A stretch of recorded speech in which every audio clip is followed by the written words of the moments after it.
Fidèles téléspectateurs de Fraternité FM TV, bonsoir et bienvenue dans ce nouveau numéro du bulletin d'information.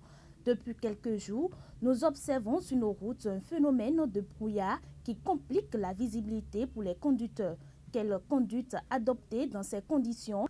Prosper Ressou, chef ANES au Centre national de sécurité routière, sera notre invité dans ce bulletin.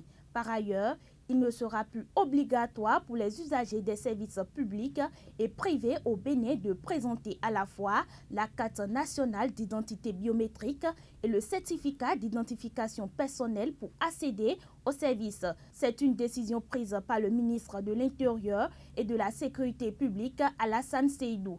Restez avec nous pour en savoir davantage. Vous présentons également les nouvelles sportives et internationales.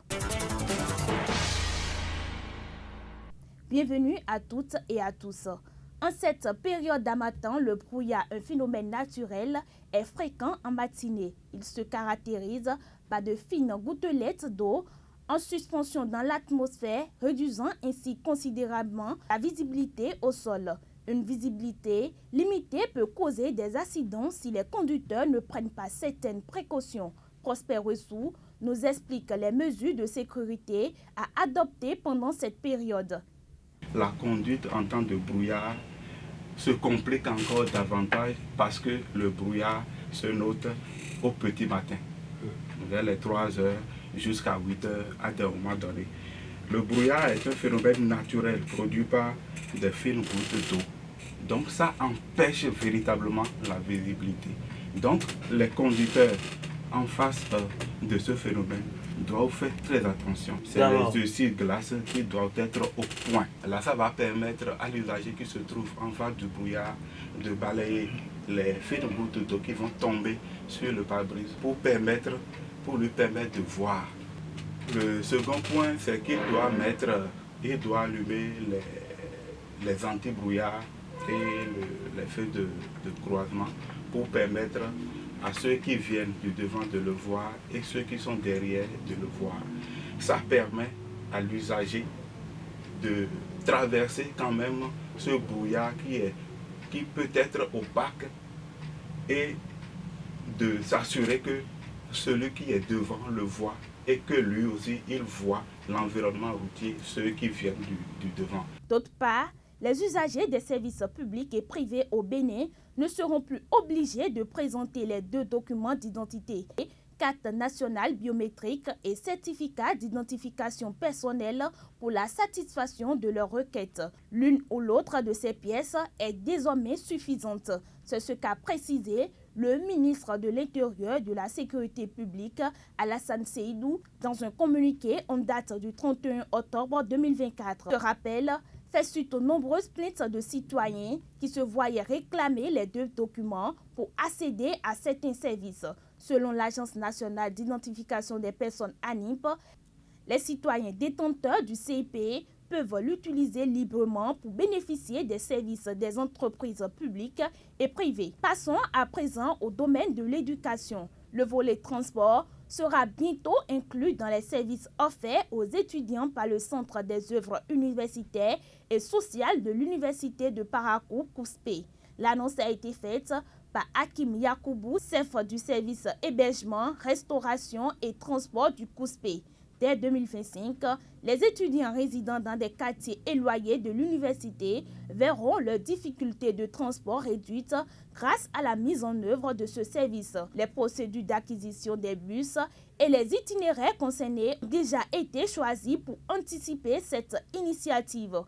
Plus de précisions avec Hakim Yakoubou. Par rapport au transport, il faut dire que le COUS était créé sans le transport, contrairement à Calavi où il y avait le transport urbain. Mais avec la volonté de l'actuel gouvernement, le COUS aura le volet transport bientôt, c'est-à-dire d'ici 2025. C'est un projet qui est piloté entre le ministère et le gouvernement. Les procédures d'acquisition des bus ont évolué au niveau du ministère. Il a été identifié au niveau de l'université de Parakou les itinéraires que ces bus feront et le nombre de bus qui seraient affectés à l'université de Parakou pour pouvoir réduire la peine des étudiants qui résident dans les environs de Parakou.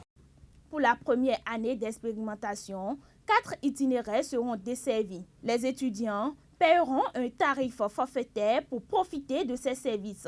Passons maintenant aux nouvelles internationales.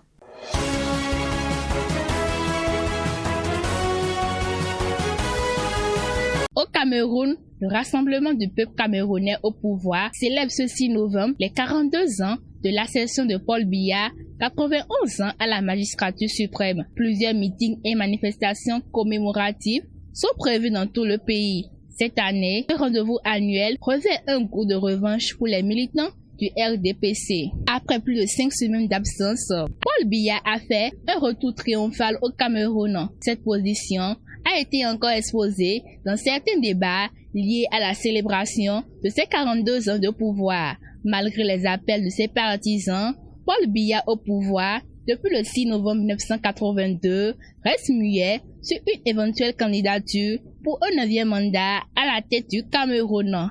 Pendant ce temps, aux États-Unis, le président français Emmanuel Macron a rapidement adressé ses félicitations à Donald Trump qui a revendiqué la victoire face à Kamala Harris lors de l'élection présidentielle américaine.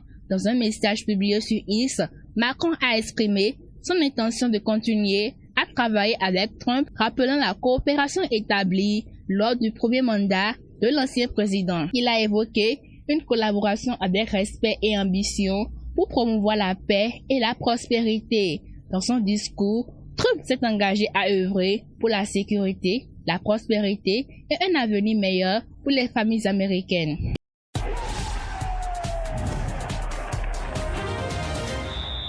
Real Madrid, Henry pique Mbappé. En difficulté depuis son arrivée au Real Madrid, Kylian Mbappé n'a toujours pas arrangé son cas contre le Milan AC. Ce mardi en Ligue des Champions lors de la défaite à domicile des Merengues, but contre 3. Une nouvelle performance très décevante pour l'attaquant français, tant c'est pas un de ses plus grands défenseurs, la personne de Thierry Henry, et qui lui reproche un manque d'effort. Je pense aussi que l'équipe est frustrée avec lui. Ce que je peux comprendre, ce n'est pas facile. Il faut lui donner du temps, mais en même temps, il doit comprendre, il doit apprendre à jouer comme un numéro 9, en avoir le désir, la volonté de se projeter à d'abord souffler le champion du monde en 1998 pour CB Sport. C'est presque toujours Bellingham qui essaie de faire les courses, de faire jouer l'équipe, de décrocher. C'est encore lui qui essaie de briser les lignes, a-t-il donc ajouté. Eh bien, Mbappé est un peu donc dans le dur ces dernières semaines. Dans les autres résultats des matchs disputés ce mardi, notez la défaite surprise de City au Portugal sur la pelouse du Sporting, 4-1. Liverpool l'emporte largement 4-0 face au Bayer Leverkusen. Le Borussia Dortmund s'en sort in extremis 1-0 contre le Sturm Graz. Lille et la Juventus de Turin se sont quittés en de bons amis, un but partout. Monaco est allé gagner sur la pelouse de Bologne, 1-0. Ligue des Champions, le programme du jour. Oui, la 4e journée de la Ligue des Champions se poursuit ce mercredi avec 9 rencontres au programme à partir de 18h45. Le club Bruges reçoit Aston Villa, tandis que Shakhtar défile Young Boys à 21h. Le Paris Saint-Germain affronte l'Atlético Madrid, pendant que le FC Barcelone se déplace sur le terrain de l'Étoile Rouge de Belgrade. À suivre aussi le choc opposant l'Inter à Arsenal, les jolis Benfica, Bayern Munich, Stuttgart, Atalanta, ainsi que le Feyenoord, Salzbourg, Sparta, Prague, Brest. Beaucoup de matchs à suivre donc ce mercredi en Ligue des Champions. Ainsi se referme ce bulletin d'information. Merci de l'avoir suivi et rendez-vous demain pour un nouveau numéro. D'ici là, portez-vous bien. C'était le bulletin sur Fraternité.